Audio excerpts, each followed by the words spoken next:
Good morning. Glad our travelers are back safely. Some of whom we knew where they were, and others weren't able to make it last week also. And glad that, well, we're not all here, but all of us that are here, and I'm always glad to see that. Got some people recovering from things, and not feeling well and different. We miss them, but glad that you're able to be here. We're looking at lesson 11 of our study of the book of Esther. I saw that some of you noticed on the table our new books ahead of time, even more ahead of time than usual. And you can grab one of those if you want to get a head start on that. We'll be looking at 1 Corinthians. And we did recently look at 1 Corinthians on Wednesday nights, so I'm sure it will be a little bit different. I know it'll be a little bit different looking at it from this book's perspective. So even if you were in our Wednesday night study on 1 Corinthians, don't be disappointed that we're looking at it again. I don't even remember how long ago it was. It's been a few months. But if you weren't able to be with us on Wednesday night, then you will get to also now partake in the study of 1 Corinthians. So, very powerful book, moving on back into the New Testament. But we are not done with Esther and the story of Esther. And we talk about how the book of Esther was written as what it is, as far as we're concerned, really. It's a story of God saving His people. And how He did that through His providence behind the scenes. If we want to get strictly technical, I would say probably the reason the book of Esther was written was to explain the establishment of a popular Jewish feast that did not originate in the law of Moses like the other ones did.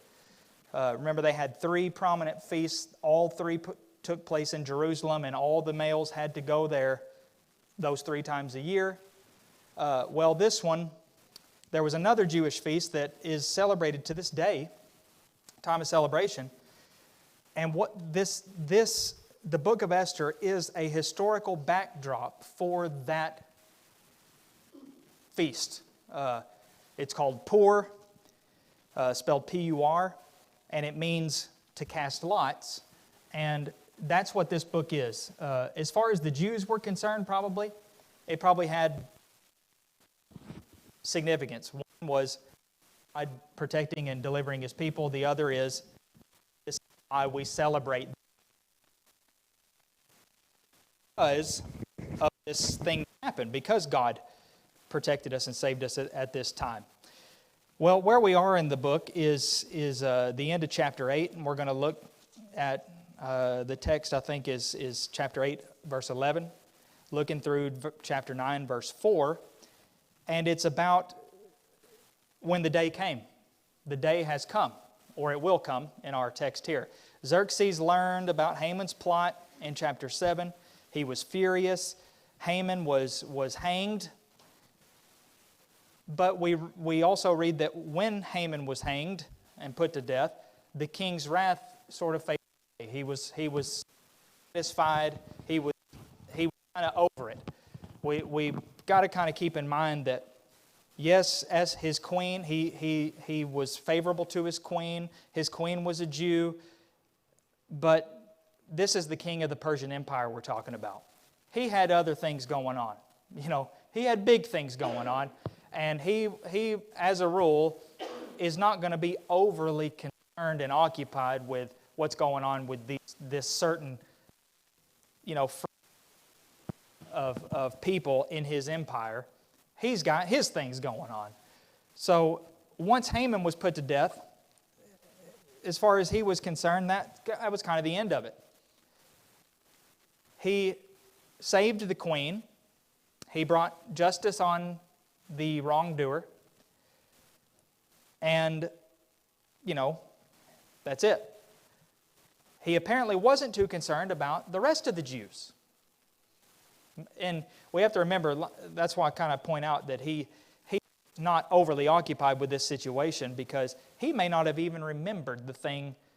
He was reminded of it now about how Haman signed this or made this decree in the king's name or whatever to destroy all the Jews. But as far as remembering when it actually happened, he may not have even remembered it. He may have been so distracted or distant or just, okay, fine, whatever, do it, that he didn't even remember it really. And so it wasn't too heavy on his mind. So Esther was going to have to keep pushing this over. And that's what we looked at last week. She had to go to him again and begged him that something must be done.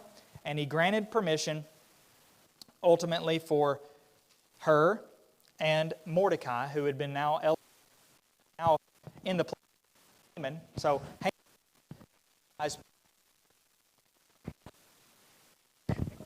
and Mordecai takes Haman's place in the king's court. And they are given permission, the green light, in the same way Haman was, to write a decree.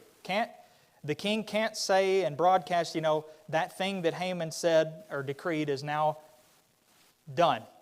We've put the red light on that, and that is no longer to happen. But they were going to be able to write whatever they wanted in response. So that's kind of where we left it. The text that we did look at last week, the text that sort of bleeds into this lesson, about what that letter said, that decree. We emphasized how it went everywhere. The closest equivalent in the ancient world to being broadcast on television was what they did. And everywhere they sent it. It is believed that they may have been read aloud in addition. People are going to read it out. Well, now that's even more people. And that decree said that the Jews who were in every city were allowed, the king allowed them to gather and defend their lives, to destroy, to kill, and to annihilate any armed force of any people or province that might attack them. And this was sent out on the month of Sivan, the 23rd, which means that the Jews had about 8.5 months. So they got 8.5 months. That leaves still open, though, the questions of how's this going to work? How is it going to play out? Is it going to work? It may not work at all. But they at least had the provisions that they needed. And what our lesson here is going to talk about is how it played out. We're going to fast forward those 8.5 months. What happened today? Any questions or thoughts or comments before we look at it? Yes.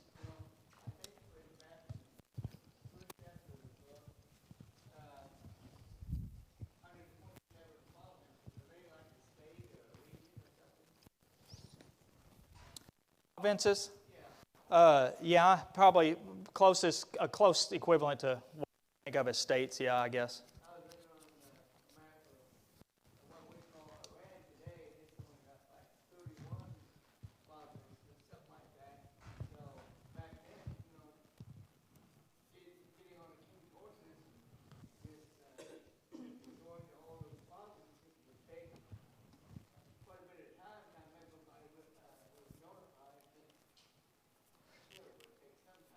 Yeah, it was a big undertaking, so it would have taken probably quite a bit of time, for sure.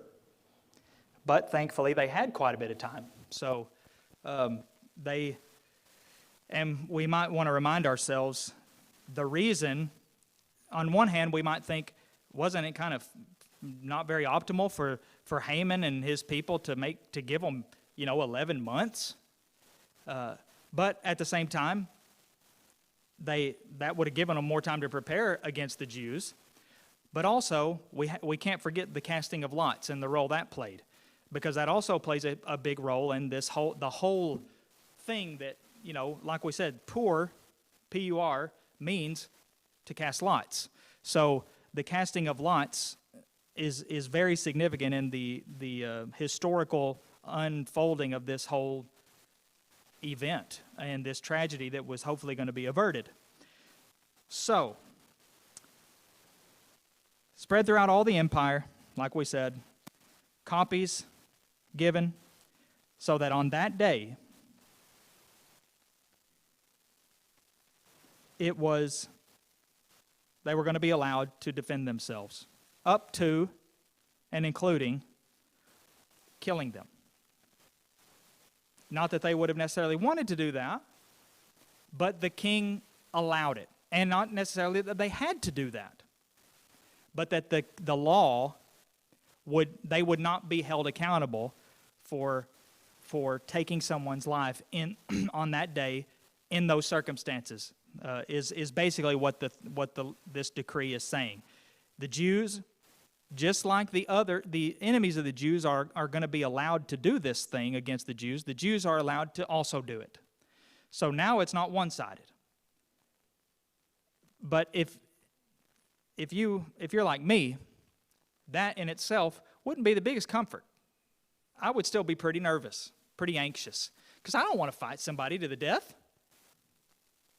Because the way I look at it, I got a 50-50 chance of being dead myself. No, even if I'm good at fighting people to the death with sword or whatever else, I don't like 50-50 when it comes to my life. So they still have a huge obstacle to overcome, even though this decree was put out. It gets a little bit more encouraging, though, that even though they spared no expense and they really went all out in making sure this thing was declared everywhere, the next section that we read, the next few verses says, "So the couriers, mounted on their swift horses that were used in the king's service, rode out hurriedly, urged by the king's command. And the decree was issued in Susa the citadel. Then Mordecai went out from the presence of the king in royal robes of blue and white, with a great golden crown and a robe of fine linen, and the city of Susa shouted and rejoiced." Now this is a strange picture suddenly. We're not talking about Jews per se. The whole city is rejoicing. Now why would the whole city rejoice? Because a Jew named Mordecai is out, I don't know what we would call it, walking around, gallivanting around in royal robes. The footnote in my Bible on the word crown actually also says headdress. As we talk about, wait a minute, I don't think kings usually want somebody else wearing a crown because that kind of has confusing implications. Well, obviously, the king wouldn't have allowed it if it would have caused any confusing implications or confusion about who the king was. So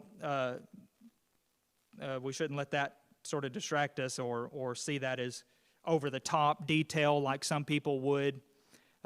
Like this is such a Jewish book with Jewish bias and Jewish favor, and so it's symbolic or this or that. Just because something is incredible doesn't mean it didn't happen.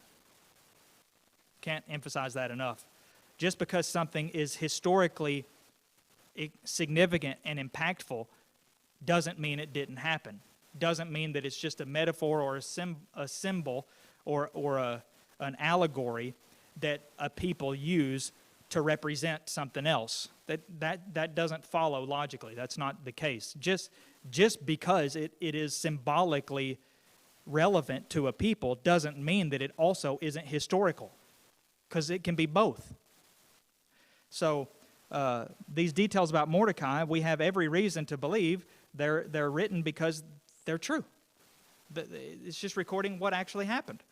We don't have any reason to think otherwise, even if it's incredibly significant and could be used by the Jews historically to be significant to their people. Doesn't mean that it wasn't also factually true.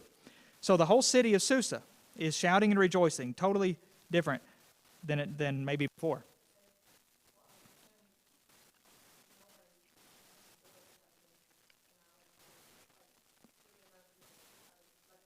Well, some of them wouldn't have been. I guess the people that wanted to do it would have been excited about it. But, whenever you hear, if this was broadcast on the news that everybody in the whole world is going to unite and kill all the Jews today, I'm not a Jew, and I wouldn't have anything to do with it, but I still wouldn't like it. That's a terrible situation. So maybe there's some rejoicing because of that, or maybe, kind of like we alluded to last week, Mordecai was a good, godly, moral, ethical, upright man. And anytime that man is the one that's out in royal robes with a golden headdress or crown in a position that's basically second to the king, is a good day. That's a great day. When that's the man that you got the king's signet ring, good day. Just like we talked about, when you give that thing to Haman, it's the worst day imaginable. You give the king's signet ring to a man like Mordecai, arguably one of the best situations imaginable because of his unwavering character and godliness and righteousness. So, verse 16 says, the Jews had light and gladness and joy and honor. They didn't have that earlier, did they? Far from it. They didn't have any of not a single one of these four things. They had mourning and fasting and weeping and wailing. Now, things have changed. Things are different. They are glad, they're happy, they're rejoicing. I think the word light there is kind of interesting. They had light.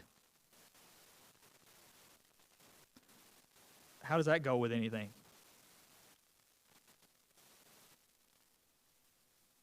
Anybody's Bible say something different than light?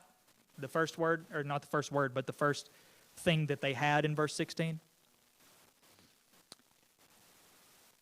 They had light. Well, think about what light is. It's not dark anymore. It was very dark. When that decree was made by Haman, there was probably very little light among the Jews, because how could there be? Now they had light. A bright, shining light, which could represent, hope and relief and so many other good things. They had it now.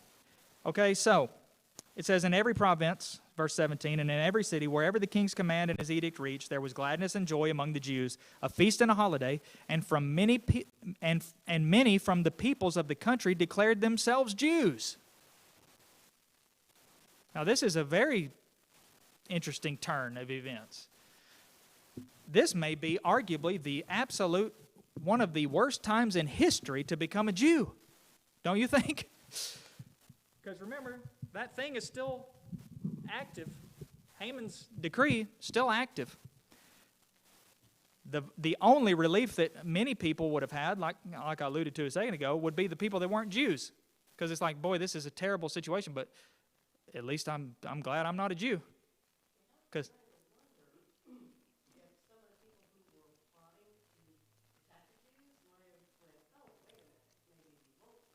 yeah,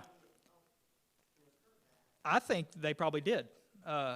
And, remember what Haman's wife and friends said the second time he went and had a pity party, and their tone had changed. First they said, well, kill him and go to the feast happily. The second time they said, you need to watch out. You're not gonna win. You're gonna fall. And remember, their words were, if Mordecai is a Jew, is of the Jewish people, he's gonna win and you're gonna lose. That's a significant statement. Now, why they said that, we could probably debate and speculate, but they said it. So, yeah, David?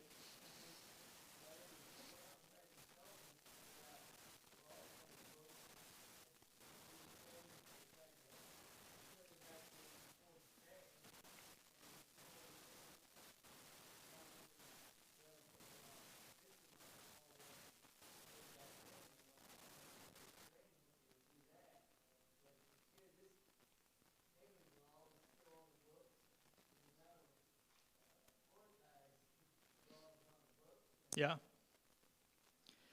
Yeah, it just kind of balances it out, which is the best they could do at the time. And I think I probably said this last week that, if I was one of the people that was planning on killing some Jews on, Adar the 13th, now that I've heard this, same thing I said before, I'm going to be rethinking my plan, because now I'm back to that 50, I got a 50-50 chance that I could be killed. So even if I was somebody that hated the Jews for some reason, it's like, great, I've got a free ticket to kill me some Jews. Now I know, well, they've got a free ticket to kill them some me. So I'll stay home. So I bet you're right. There were probably a lot of people that were in that line of thinking that, yeah, I don't want it this bad.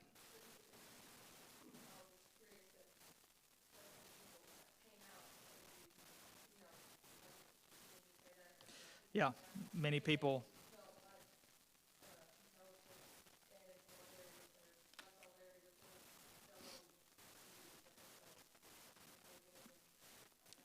Yeah, well, this is talking about people who weren't Jews, became Jews.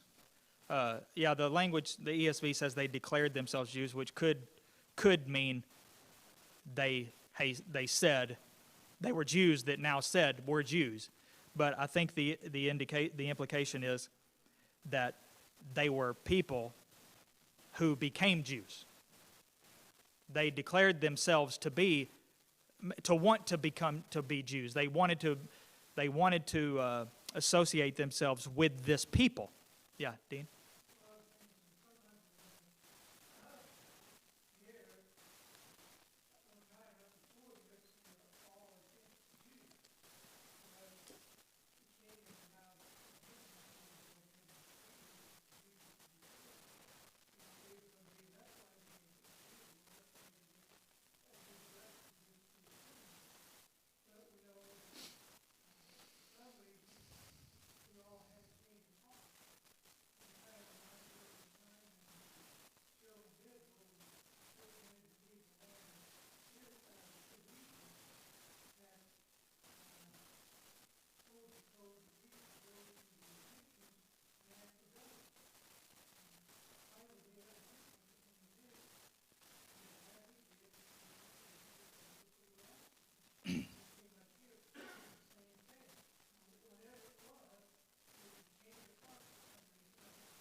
Yeah, and I honestly believe, and I genuinely think that God had something to do with it. It was why the Jews, why did these people, I didn't read the last part of that verse, but it says for, or because, in that sense, in that context, the fear of the Jews had fallen on them.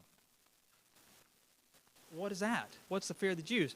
Well, there are other times in the Old Testament where this kind of language is used, and Rahab in Jericho is one of those times where Rahab, to the two spies, if you remember, she said, I know, well, first of all, in this connection, she said, I know that the fear of you has fallen upon us.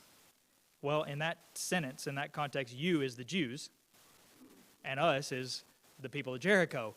But what she said before that is, I know that Jehovah has given you the land. So see, why was there even such a thing as the fear of the Jews? It's because these people are seeing that the God of the Jews beats all the other gods. And nobody can find a solution to overcome them. Even though, they have their gods and the way they viewed, deity and the way gods work is, well, gods have more power in some places over other places. The God of the sea, you don't want to go up against the God of the sea in the sea. You want to fight the God of the sea in the mountains. That kind of thing. It's a very ignorant way of thinking, but that's the way they thought. But this God, he wins everywhere. In every arena, he wins. So if these people are coming for me, I'm scared because there's nothing I can do. So that is probably a similar thing that's going on in Esther, except once again, God's never mentioned. It's just in the backdrop, just like he actually was in the backdrop. Yeah, Dean?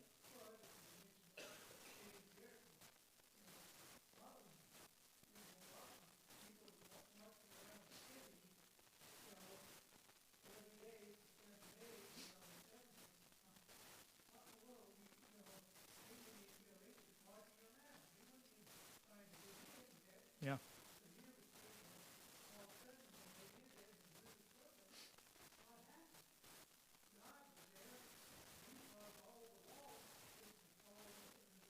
Yeah.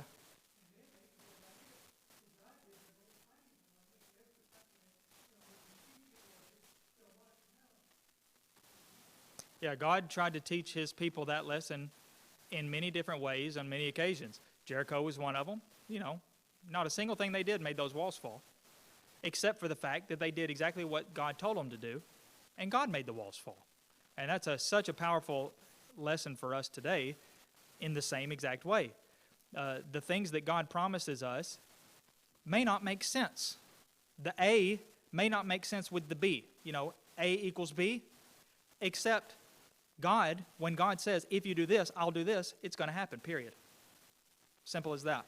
So when we do what God says for forgiveness of sins, for instance, forgiveness of sins is the only possible result, even if it doesn't make sense how this could make this happen. God's the one that does it. And another instance was, with Gideon. And, God wanted to teach the lesson that I don't need a bunch of fighters to win a battle. I can defeat an infinite amount of enemy soldiers with 300 men. Or, for that matter, with one man, if it really came down to it. Yep.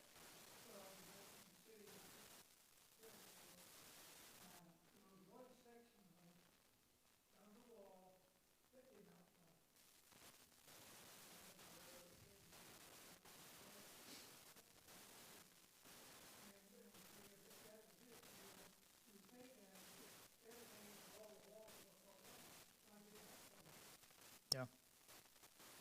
Yep, God, whatever God wills to happen will happen, which is why it's best to be on his side. And the way to be on his side is to do what he expects and commands and demands. So, chapter 9 comes in, and long story short, the day comes, but the exact opposite that Haman meant to happen happened. The Jews overcame them, just as the decree said. The Jews gathered together, banded together, defended themselves, and verse 2 says, no one could stand against them, for the fear of them had fallen on all peoples. Well, that's one reason why, anyway, but like we just said, the real reason, it seems to me, that no one could stand against them is because God was with them.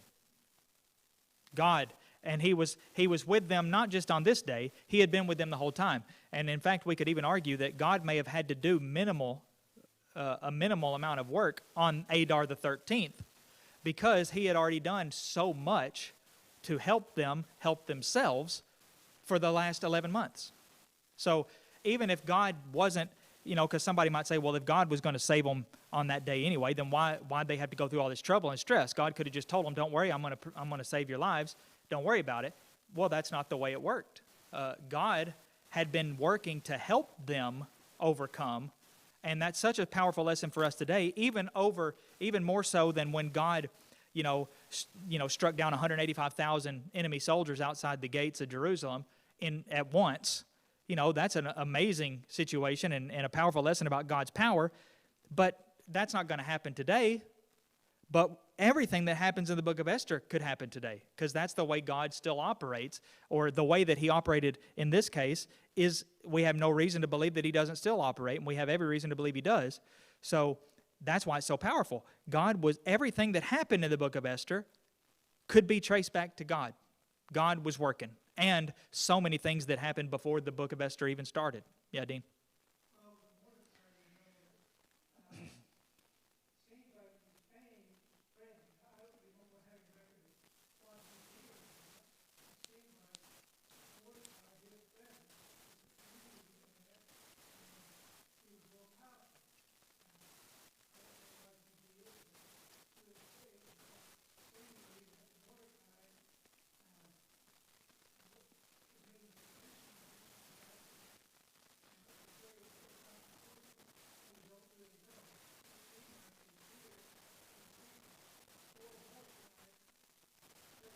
Yeah, absolutely. Here's another thing that we read that God obviously had a part in. All the officials of the provinces and the satraps and governors helped the Jews on that day. Yes, because of the fear of Mordecai, but once again, why wouldn't that be God's providential work too? The fear of Mordecai, the respect of Mordecai. God is working in all this. Mordecai's elevation, Esther's elevation, everything that's happening, God's all over it. His fingerprints are all over it. And even though he's never mentioned directly, he's the one behind all of this to save his people, which is ultimately to save us, because the Christ was to come from this people, and it was not time for them to become extinct, or however you want to put it, to be brought down. All right, applications. The Edict of Mordecai gave the Jews the right to defend themselves against their would-be attackers. Well, first of all, we want to point out the Jews didn't violate any of the laws of the land in doing this. I think that's maybe the main thing to take from this, that they made sure that when they defended themselves, they would not be violating the law in doing that, because a violation of the law is a violation of the law, even if by our standard we might say they had a right to do it. But I want to just make a point here that we need to be careful about taking examples from the Old Testament especially, and then extending that as an example of things that we're allowed to do today. Because, especially in this context, you can get in some really muddy water, deep, thick, muddy water, in terms of helping or talking to other people who don't understand the Bible and things, and they will use arguments like that, like in Joshua. You think that they had the right to go into Canaan and kill all those people? Well, the answer is yes, they did, because God told them to do it. God has not told me to do it. I would not have the right to go into the land of Israel and kill all those people, because God, no, totally irrelevant is what I'm saying. And our book does point out, tries to make a connection, and that it seems that the Jews there's this tenor or this vibe of having God's approval in killing these people that were out to kill them. And then there's the famous reference of that, we have to remember that Jesus told his apostles, encouraged them to get a sword. Luke 22:36. I just want to say this, and let me just first of all say outright that I am not of the opinion that the Scriptures 100% condemn or forbid a Christian to defend himself in a life-threatening situation. I don't believe that. I will not say that it is unscriptural for a Christian to defend himself. I'm not going to be that bold. All I will say is we need to be very careful about what arguments we use to defend a certain line of thinking, such as the use of force against other people in self-defense. Let me just say this. Yes, Jesus did in Luke 22 say, that before I told you to go out and take nothing, and you didn't lack anything. Now things are different. Now you might want to take a sword along with you. And first of all, the word used for sword there is not the word that, we're not talking about a big, a sword like Joshua and David would have had or whatever, that Gideon would have had, that Goliath had, that David cut off his head with it. That's not what we're talking about. It's a short, maybe a dagger and something like that. We also have to remember that, yes, he did say in that sort of prophetic language that you might want to take a sword. He then, as soon as one of those apostles decided to use that sword, he immediately said, stop it. He said, don't use it. So, yes, he said, now you're going to be pretty much at war. So you might want to acquire a sword. And Peter said, well, here's 2 swords. And he said, that's enough. As soon as one of them tried to use that sword, he told him to cut it out. And he undid the damage that he did with that sword. So we can't use the Luke 22:36 and take it out apart from the fact that Jesus also explicitly commanded them not to use it at the same time. We have to take both of those together. The other thing I thought was kind of disturbing, actually, that the book said was that Jesus protected himself from bodily harm on more than one occasion. That is shocking to me, because that statement in itself is true, but in context, what they're saying is that's an example of how we can protect ourselves from bodily harm by exerting physical force against those people if they threaten our lives. Jesus never did that, ever, not one time. The way that he protected himself from bodily harm was to run. He evaded. So the only example that we could take, if we want to imitate Jesus in the way he protected himself from bodily harm, we will run from the danger, which is the exact opposite of what is being suggested here, that Jesus did it so I can do it. Well, Jesus never defended himself physically against physical force. He evaded, but he didn't stand up and defend himself in that way. Again, I'm not saying that it's wrong to defend yourself. I'm saying we got to be careful about the scriptural arguments we use to say that it's okay for a Christian to defend himself. So I just wanted to point that out, because when I see something that needs to be clarified, it's not, I feel the responsibility to do that. Yep.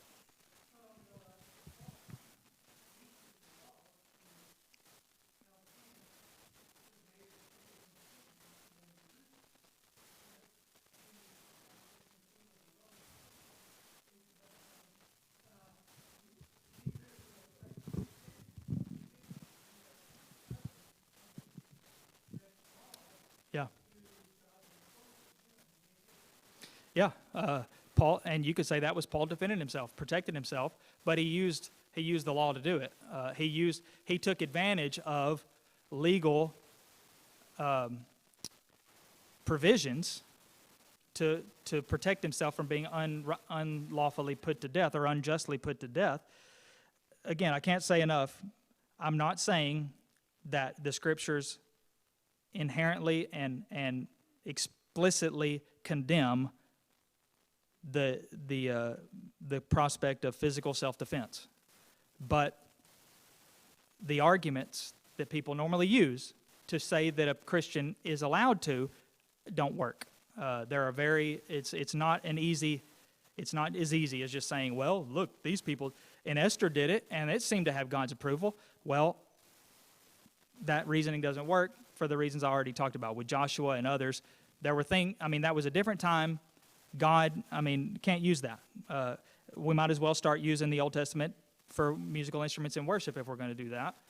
We don't use the Old Testament for that kind of thing because the Old Testament is separate from the New Testament in that as far as the covenant goes. So we use the New Testament for that reason, and there are things that happen in the Old Testament that aren't necessarily directly applicable to us today because there are different covenants. Just like the covenant that Abraham was under, there were things that didn't apply to Moses and those people. Yeah.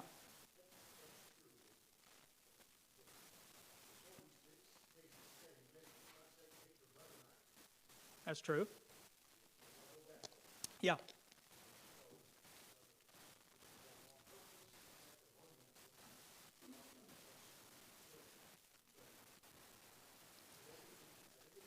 I think it's in distinction to an executioner's sword is probably what it said. It's in contrast to an executioner's sword is the word used here. But again, having a sword and using a sword are two very different things.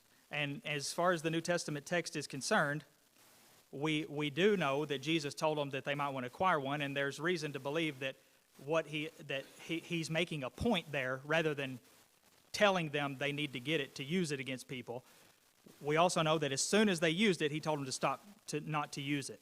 And we can all understand how having a gun can, and I would probably argue the majority of cases, is all it takes to defend yourself. You can show somebody that you have a gun, and that will be the end of that's the end of it. You don't even have to draw the gun, but especially if you draw the gun and point it at them, somebody breaks into your house and with a crowbar or a baseball bat or something, and you have a gun, they're going to not be in your house very much longer because you have it. A gun today is exactly like a sword then. You have a sword, you show them that you've got it, that's enough to help defend yourself, not necessarily to use it. Again, I'm not saying that the scriptures condemn physical self-defense, but the Jesus and the sword argument doesn't fly logically because he told them not to use it. And that takes much more precedent over the figurative language he's using to explain to them that now when you go out, things are going to be different than they were before. Yep.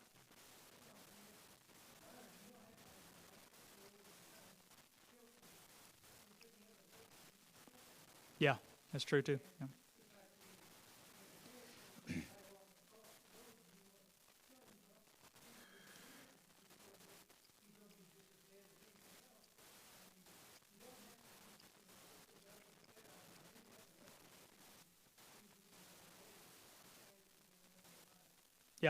Yeah, absolutely. There's a huge line between the concept of not using physical force to harm somebody who is potentially going to harm you, and saying that you should just roll over and let them do whatever they want. Huge line between those two things. It's not the same thing to say, well, we should be careful about how we, exert physical force in self-defense, and to say, no matter what anybody does, you have to let them do it. That's not the same thing.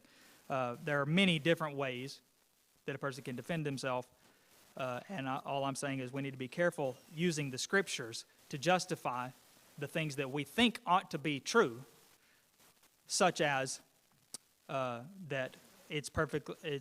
I think I should be able. I think God would want me to defend myself, and God doesn't want me to be killed, and therefore God is okay with me killing the person that might kill me. We need to be careful. Those are emotionally based arguments, and we need to just need to make sure that when we are going to use God's word to justify something, we need to make sure that it actually does stand up to scrutiny and logical investigation. But here's a final thought. The way we respond to trials and obstacles makes a difference, and people see it. And I can't help but think that had a lot to do with what attracted some of the people of the Persian Empire to the Jews, because they saw the way they reacted to this horrendous, tragic situation. They were strong. They were faithful to God. They had faith in God. They were strong. They were resolute. They didn't, crumble. Well, just as the people of the Persian Empire were watching the Jews, people today are watching the Christians. And they see it. They see how we react. And there are many times the way a Christian reacts to a devastation can be more impactful on a non-Christian than anything else that person could ever do. Not necessarily over teaching them the gospel, but as far as their example and actions are concerned, the way we react to bad news is one of the biggest opportunities we have to impact people. And people will see that and see that you're different. You don't act like these people. When they get bad news, when something bad happens, you don't act like they do and like most other people do. And that is attractive to people. And it was attractive in that day. And I think that's probably one of the reasons why people were attracted to the Jewish people, which in modern terms is the church. We are the Israel of God. The church of Jesus Christ is the Israel of God now. And so that's the application. People watch, and we need to make sure that we're careful about what they see. And because we're influencing people every second and every decision we make.